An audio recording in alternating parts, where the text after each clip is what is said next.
Welcome back to Build a Bridge 2021, and thank you all for your continued dedication to the program. So, today we are going to be talking about financing. How do you come up with the money for your business? And then how do you go on? Let's say you win some competitions and get some money for it. How do you take that money and best utilize it in creating your business?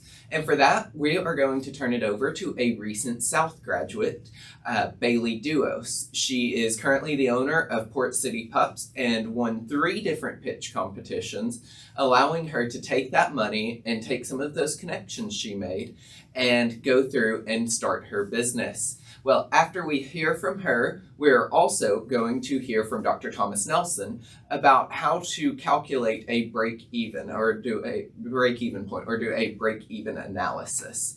And so once we go through both of those, there's going to be a short activity like with most of the videos. So buckle up and thank you for being a part of Build a Bridge 2021. Let's actually talk about that. You mentioned 10,000 from one competition. You mentioned a few others you won.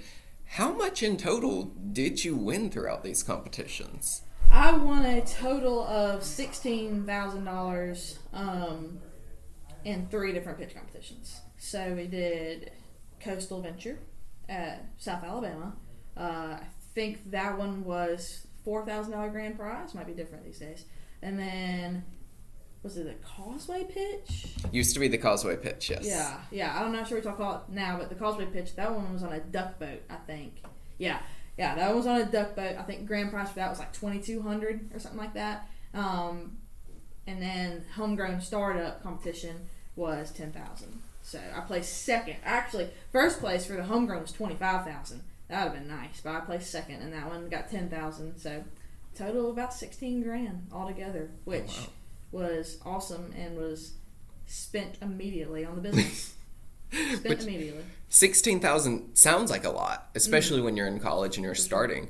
But how did you leverage that starting capital to be able to get where you are? Because, 16,000 didn't even cover your renovations by a long shot. Yeah, exactly. So I used it specifically for to buy a building. You have to have something called earnest money. And for my situation, it was $5,000. You have to write a $5,000 check just to say that you are going to try to go through with this building. So I used $5,000 of it right there, and then about another $10,000 on working capital. I bought a few things I needed, small things like computer and a couple kennels and stuff like that, and it was gone. As far as the big purchase of the building and the renovation, that was all done through loans and stuff like that. Okay. So how did you grow those connections to get those loans? Because who's going to invest in, you were 21 at the time? Yeah, I was 21 when I started it. The answer is everyone's going to try not to invest. That's just how it is. No one wants to invest in the idea of a 21-year-old kid. It's just hard to do. I was told no by every bank I walked into. I couldn't even get meetings with banks. They were like, no, we don't fund startups immediately. We don't fund startups. And so that's hard. And that's why I'm a huge proponent of pitch competitions. So yeah, I pitched and won $16,000, but what really took off with that was a banker in the audience of that 3rd pitch competition that I did. My 3rd and final pitch competition, there was a banker in the audience. He was like, I like your idea. I want to work with you. And his name was, he hooked me up with Scott at United Bank. I don't think it was Scott that was there though. But he was a VP of commercial lending and for United Bank, which is a small bank, local bank. And they hooked me up with my renovation. And from there, once I got that hookup, we found the building we wanted. We were going to lease it. So it all was going to be perfect. And then that fell through and they said, well, we're not going to lease it to you. You have to buy it. And it's going to cost $500,000. And it's like, I don't have it. I don't even have a down payment for it. I don't have any of it. I got like $5,000 in my name. I don't have it. And so then we found another banker at Service First who just had a passion for young entrepreneurs, and he liked my business plan. He wanted to see it. So I recommend working on a business plan. He wanted to see it. He said it was the best business plan he'd ever seen, and he wanted to help fund the building. So it took like 6 people, me, my parents, my siblings, my grandparents, to sign on this mortgage to get this building.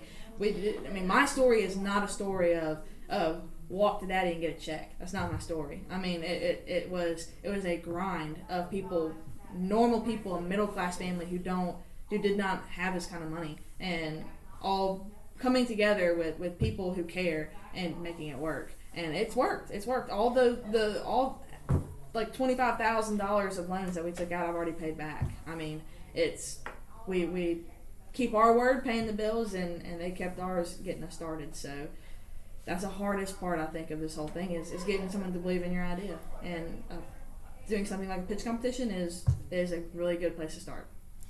So when it comes to getting people to believe your ideas, what were some tips and tricks that you found that really got people sold on your passion and your business?